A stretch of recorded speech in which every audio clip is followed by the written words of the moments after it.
Welcome friends, 2025 সালের প্রশ্নবিচিত্রার অঙ্ক সমাধানের নবম শ্রেণীর এই ক্লাসে তোমাকে স্বাগত জানাই। এইখানে আমরা কিছু এমসিকিউ টাইপের প্রশ্নের সমাধান করব। প্রথমে আমরা যে স্কুলটা ধরব সেটা হলো আলিপুরদুয়ার হাই স্কুল। দেখো, যে অঙ্কগুলো এখানে আমার করে দেখানোর মতো আমি করে দেখাবো, আর যেটা মুখে মুখে উত্তর হয়ে যাবে সেটা আমরা শুধু এখানে টিক মার্ক দিয়ে চলে যাব। তো দেখো, এখানে প্রথম প্রশ্ন বলা হয়েছে দুটি পূর্ণ সংখ্যার গুণফল সর্বদা পূর্ণ সংখ্যাই হয়। পূর্ণ সংখ্যার গুণফল সর্বদা পূর্ণ সংখ্যা হবে। এবার পরের প্রশ্নে দেখো আছে 3x + 2y = 5 সমীকরণের সমাধান সংখ্যা হবে। এখানে দেখো সমীকরণটা আছে আমাদের 3x + 2y = 5। তো এই যে সমীকরণ আছে, এখানে একটাই সমীকরণ বলা হয়েছে।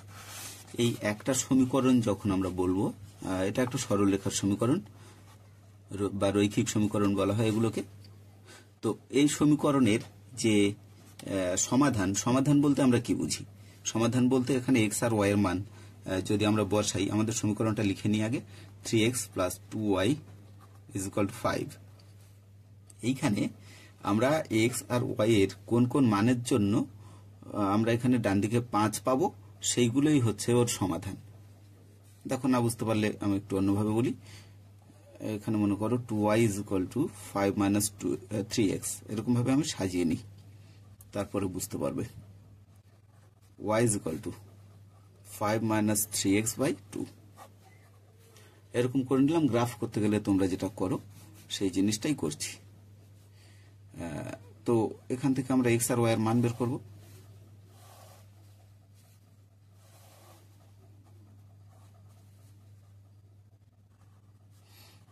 উপরেরটাতে x এর মান লিখবো, নিচেরটাতে y এর মান লিখবো। দেখো, এখানে আমরা x এর মান ধরলাম 1। x এর মান যদি 1 হয় তাহলে এই পুরো সমীকরণটা কি আসছে দেখো, 3 এর সঙ্গে 1 গুণ করলে 3 × 3, এখন আছে 5 থেকে 3 বিয়োগ করলে হলো 2, 2 কে 2 দিয়ে ভাগ করলে 1। তাহলে x এর মান যদি আমরা 1 ধরি, y এর মান হয় 1। তো এটা কিন্তু একটা সমাধান যে x এর মান 1 আর y এর মান 1 হলে দুটোর যোগফল হবে 5। আবার এই ছাড়া আরো হতে পারে, x এর মান আমরা 3 ধরি, x এর মান ধরলাম 3, ধরলে কত পাচ্ছি দেখো, এটা 3 এর সঙ্গে 3 গুণ করলে হলো 9। তার মানে এখন উপরে আমরা কি পেলাম, 5 - 9। 5 থেকে 9 বিয়োগ করলে হয় -4। এই -4 কে ভাগ করব 2 দিয়ে, -4 কে 2 দিয়ে ভাগ করলে হলো -2। তো এটাও একটা সমাধান। এরকম ভাবে আরো কিছু মান ধরি, -3 ধরি একটা। দেখো, -3 যদি ধরি তাহলে এটা কত হচ্ছে, এই -3 আর এই মাইনাসে প্লাস হয়ে যাচ্ছে, আর 3 এর সঙ্গে 3 গুণ করলে হলো 9। তাহলে এখন পেলাম আমরা কি, 5 + 9/2। তো 9 আর 5 যোগ করলে হচ্ছে 14, 14 কে 2 দিয়ে ভাগ করলে হলো 7, 7 × 2 = 14। এরকম ভাবে কিন্তু আমরা কিন্তু অনেক মান পাবো, অনেক। এবার যদি আমরা ধরতাম -1 যদি ধরতাম, একটা x এর মান আমরা যদি -1 ধরতাম, সেক্ষেত্রে কি হতো দেখো, -1 এর সঙ্গে -3 গুণ করলে -1 প্লাস, আর 3 × 3, এরপরে 5 + 3 হতো, তখন 5 × 3 = 8, 8 কে 2 দিয়ে ভাগ করলে 4। এরকম ভাবে কিন্তু আমরা অসংখ্য মান পাবো, শেষ নেই। তাহলে এইখানে আমাদের যে অপশনগুলো দেওয়া আছে তার মধ্যে খেয়াল করো, তার মধ্যে বলা হচ্ছে এর সমাধান একটি, দুটি, অসীম, সসীম নাকি কোনোটি নয়। তো এইখানে আমাদের উত্তরটা হতো অসীম। যদি অসীম থাকতো তাহলে আমরা সেটাতেই টিক করতাম। এখানে যেহেতু কোনোটাই হচ্ছে না, তাহলে কোনোটাই নয় হচ্ছে এর উত্তর। আশা করি বুঝতে পেরেছ। আর এখানে ছবি এঁকে যেটা বোঝানোর চেষ্টা করছিলাম, যে দুটো সরলরেখা যদি হয়, দেখো একটা সরলরেখা এই আর একটা সরলরেখা এই, দুটো পরস্পরছেদী সরলরেখা। এই পরস্পরছেদী সরলরেখা একটা বিন্দুতে মিলিত হয়। তো যে বিন্দুতে মিলিত হয় সেই বিন্দুটাই হলো ওই দুটো সরলরেখার সাধারণ সমাধান বা ওই দুটো সরলরেখার সমাধান। আর কোনো একটা সরলরেখা যদি হয়, সেই একটা সরলরেখার উপরে যত বিন্দু আছে, আমরা জানি যে কোন একটি সরলরেখা অসংখ্য বিন্দু নিয়ে গঠিত। তো এই সরলরেখাটার উপরে যতগুলো বিন্দু আছে, এই প্রত্যেকটা বিন্দুই হচ্ছে এই সরলরেখাটার বা এই সমীকরণের সমাধান। এবার দেখো আমাদের পরের প্রশ্ন যে আছে, পরের প্রশ্নটা আছে 2x plus 5 whole to the power 0 এর মান কত হবে। তো আমরা জানি কোনো কিছুর পাওয়ার 0 হলে তার মান হয় 1, তাই এখানে আমাদের উত্তর হবে 1। সূত্রটা জানো তোমরা যে x to the power 0 is equal to 1। শুধু এই x এর মান 0 হলে চলবে না, এই হচ্ছে শর্ত যে x এর মান 0 হতে পারবে না, কোনো একটা বাস্তব সংখ্যা থাকতে হবে এখানে, কারণ 0 টু দি পাওয়ার 0 এর মান 1 হয় না। তারপরে যে প্রশ্নটা আছে, পরের প্রশ্ন বলা হচ্ছে 20 two the power minus x is equal two 1/7। যদি এটা হয় তাহলে 20 টু দি পাওয়ার 2x এর মান কত হবে। দেখো পরের যে প্রশ্ন সেখানে বলা হচ্ছে 20 two the power minus x is equal two আছে 1/7। তো এইখান থেকে আমরা কি লিখে নিতে পারি, এখান থেকে আমরা যেটা পাবো 20 two the power minus x আছে না, যদি এটা লিখি আমরা শুধু x তাহলে কিন্তু এখানে হয়ে যাবে। রাখো আরেকটা লাইন করি। আচ্ছা 20 two the power minus x যেমন ছিল তেমনই রাখলাম। 1/7টাকে আমরা 7 টু দি পাওয়ার মাইনাস 1 লিখতে পারি। 7 টু দি পাওয়ার মাইনাস 1, কারণ তোমরা তো এই ফর্মুলাটা জানো যে x to the power minus a is equal to 1 by x to the power a। সূচকের এরকম একটা সূত্র তোমরা জানো, তো সেরকম ভাবে করলাম এটা যে 1/7 ছিল না, 1/7টাকে লিখলাম 7 টু দি পাওয়ার মাইনাস 1, মানে নিচ থেকে উপরে গেলে পাওয়ার মাইনাস হয়ে যায়। এখন দেখো এখানে মাইনাস এখানে মাইনাস, দুদিকেই মাইনাস আছে, মাইনাস মাইনাস যদি আমরা বাদ দিয়ে দিই তাহলে হলো 20 two the power x is equal two 7। এবার আমাদের যে প্রশ্নটা আছে খেয়াল করো, আমাদের প্রশ্ন তো বলা হয়েছে 20 টু দি পাওয়ার 2x, তাহলে এইখানে কি হবে 20 টু দি পাওয়ার 2x বলতে আমরা স্কোয়ার করে দেবো। ওই যে 2টা আছে, 2টা x এর সঙ্গে আছে, মানে পাওয়ারের সঙ্গে আছে, তাই আমরা পাওয়ারের সঙ্গে 2 গুণ করছি। আর এই যে 7 ছিল, 7 এর পাওয়ার ছিল 1, এর সঙ্গে 2 গুণ হলো, এখন হয়ে গেল কত 7 7 49। এইখানে আমরা কি করলাম, উভয় পক্ষকে বর্গ করেছি পাওয়ারের সঙ্গে। দেখো 7 আছে মানে 7 টু দি পাওয়ার 1, এই পাওয়ারের সঙ্গে বাঁদিকে আমরা 2 গুণ করেছি, ডান দিকেও 2 গুণ করেছি। কোন সমাধানের কোন সমীকরণের দুপাশে একই পাওয়ার গুণ করা যায়, তো আমরা সেটা করেছি, করে আমরা পেলাম কত উত্তর 49। এইখানে যে অপশনগুলো দেওয়া ছিল তার মধ্যে সি এরটাই হবে উত্তর। এরপরে 5এরটা আছে, দেখো a by B plus B by A is equal to 1। এরকম যদি হয় তাহলে a কিউব প্লাস বি কিউবের মান কি হবে। তো একটা সূত্র তোমরা নিশ্চয়ই জানো, a cube plus B cube. দেখো লিখছি আমি, a cube plus B cube এর উৎপাদক নির্ণয়ের একটা সূত্র আছে, সূত্রটা হলো a plus B into a square minus A B plus B square. এই সূত্রগুলো কি করে হয় সেটা কিন্তু আমি একটা ভিডিওতে একদম বিস্তারিত খুব ভালো করেই বোঝানোর চেষ্টা করেছিলাম সেখানে।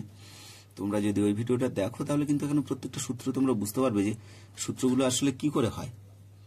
সূত্র তো আর আকাশ থেকে পড়ে না, সূত্রগুলো হচ্ছে আমাদের সুবিধার্থে আমরা এই a cube plus B cube বা এই যে মানে দুটো রাশি আছে এখানে a প্লাস বি এর সঙ্গে a square minus AB plus B square, এগুলো গুণ করলে যেটা পাই সেটা হলো a cube plus B cube.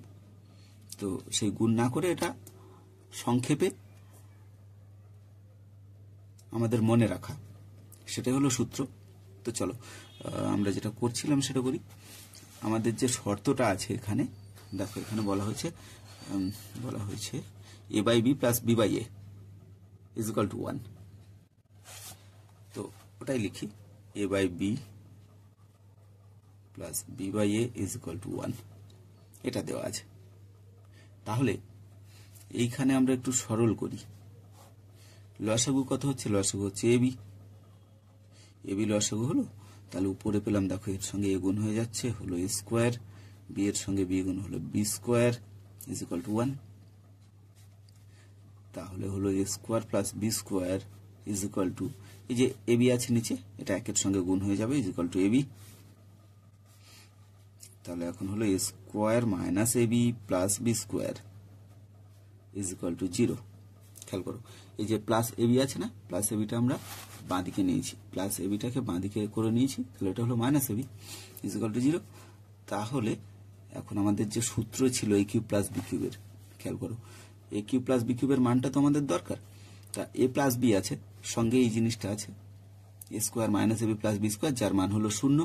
তাহলে এখানে কিন্তু আমরা যদি 0 বসিয়ে দিয়ে এ প্লাস বি এর সঙ্গে 0 গুণ করি তাহলে 0ই পাবো। তাই এইখানে আমাদের উত্তর হবে 0। কোনটা আছে দেখো, ডি এর দাগে আছে তো এটা। এরপরে বলা হয়েছে ওয়াই অক্ষের সমান্তরাল সরল রেখা, ওয়াই অক্ষের সমান্তরাল সরল রেখা এগুলোর মধ্যে কোনটা। এখন দেখো দুটো অক্ষ আছে, একটা এক্স অক্ষ একটা ওয়াই অক্ষ। যে অনুভূমিক অক্ষ এটাকে বলি আমরা এক্স অক্ষ, ডান দিকে থাকে এক্স, মা দিকে থাকে এক্স ড্যাশ, আর উপরে থাকে ওয়াই, নিচে থাকে ওয়াই ড্যাশ, মাঝখানে মূলবিন্দু, মূলবিন্দু হচ্ছে ও। এখন এইখানে আমাদের যেটা বলা হচ্ছে যে ওয়াই অক্ষের সমান্তরাল, ওয়াই অক্ষের সমান্তরাল সরলরেখা, ওয়াই অক্ষের সমান্তরাল সরলরেখা। তাহলে ওয়াই অক্ষের সঙ্গে সমান্তরাল এমনি কোনো একটা সরলরেখা আছে যার সমীকরণ আমাদের বের করতে হবে। তো দেখো এখানে যে সরলরেখাটা আঁকলাম আমরা, এইখানে মূলবিন্দু থেকে যত দূরত্ব, এর প্রত্যেকটা বিন্দু থেকে ওয়াই অক্ষের উপর থেকে যদি আমরা প্রত্যেকটা বিন্দু বরাবর দেখি, মানে এক্স অক্ষ বরাবর যে এই দূরত্বটা হলো, এই দূরত্বটা কিন্তু প্রত্যেকটা বিন্দু থেকে সমান। তার মানে এখানে এক্স ইকুয়াল টু কিছু একটা সংখ্যা হচ্ছে যেটা প্রত্যেকটা বিন্দুতেই ওই এক্স এর মান একই থাকছে।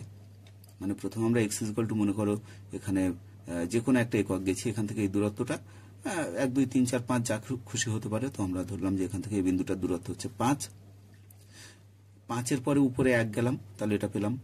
আবার 5-এর পরে যদি 2 যাই 5 2, সেই বিন্দুটা হচ্ছে এখানে। 5 3 যদি বলি 5 3 সেটা এখানে। 5 -1 বললে নিচে 5 ঘর ডান দিকে গিয়ে নিচে 1 ঘর। আবার 5 -2 বললে ডান দিকে 5 ঘর নিচে 1 ঘর। এইভাবে দেখো এক্স এর মান কোনো একটা নির্দিষ্ট সংখ্যা আছে, আর সেই সঙ্গে ওয়াই এর মানটা চেঞ্জ হচ্ছে। এরকম যদি হয় সেক্ষেত্রে এই সরলরেখাটা ওয়াই অক্ষের সঙ্গে সমান্তরাল হয়। তো এইখানটা আমরা যেটা পাবো সেটা হলো এক্স ইকুয়াল টু যে কোনো সংখ্যা বলতে এখানে আমাদের যে অপশন দেওয়া আছে, এখানে আমাদের যে অপশনগুলো দেওয়া আছে তার মধ্যে দেখো এক্স ইকুয়াল টু কে আছে একটা। তো এক্স ইকুয়াল টু কে, এটাই হবে আমাদের উত্তর। এক্স ইকুয়াল টু কে এখানে আমরা একটা অন্যভাবে মনে রাখতে পারি, এইভাবে আমরা একটা অন্যভাবে একটা মনে রাখতে পারি। কেমন দেখো, যখন আমার বলা হচ্ছে যে ওয়াই অক্ষের সমান্তরাল সরলরেখা, তো ওয়াই অক্ষের সমান্তরাল যে সরলরেখা তাতে ওয়াই থাকবে না, সরলরেখার সাধারণ সমীকরণ যেটা বলছিলাম আমরা, সাধারণ সমীকরণ X plus B Y plus C is equal to 0, এটা হচ্ছে সাধারণ সমীকরণ। এইখানে আমরা যদি বলি শুধু B Y plus C is equal to 0, X নেই, তাহলে সেক্ষেত্রে এই যে সরলরেখাটা সেটা কিন্তু এক্স অক্ষের সমান্তরাল হবে। মানে এক্স না থাকলে এক্স অক্ষের সমান্তরাল। আবার যদি এরকম থাকতো X plus C is equal to 0, দেখো এই সমীকরণটাতে ওয়াই নেই, তাহলে ওয়াই যদি না থাকে তাহলে সেটা হবে ওয়াই অক্ষের সমান্তরাল। আবার যদি থাকে শুধু X plus B Y is equal to 0, মানে ধ্রুবক পদটা নেই।